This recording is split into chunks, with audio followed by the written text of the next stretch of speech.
Good afternoon to all of our shoppers here at Ayala Center, Cebu. We are calling out all adrenaline junkies. If you are looking for your next place to visit, or if you're also looking for your outdoor equipment and gears, the perfect place to visit is the terraces of Ayala Center, Cebu, because we are now having day one of the Outdoors 7 Summit 2023 by the Department of Tourism, Central Visayas. So we are encouraging everyone to bring your friends, your family, and plan your next escapade by visiting our participating booths, namely Flat is Boring, Adventure Industries, Motor 7!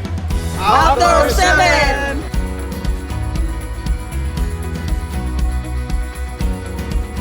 Love the Philippines, Outdoor 7.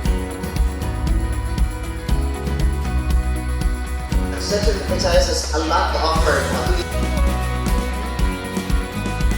Hi guys, so I'm Erlinda Bertuccio from LGU Badian Tourism Office and welcome to Outdoor Summit 2023. So we are here in Ayala Center, Cebu, and we're bringing with us our canyoneering today.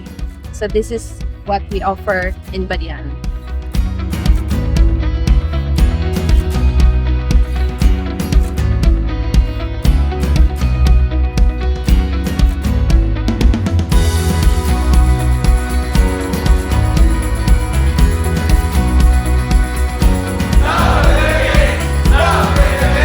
Hey, good morning. I'm Mark Philip C. Borbajo of Forceful, Cebu, Philippines. Basically what we're doing here is provide kids to get back to the nature. Come over and check this out. This is a good place and a good classroom for your kids, ages 2 to 10. Thank you and have a good day.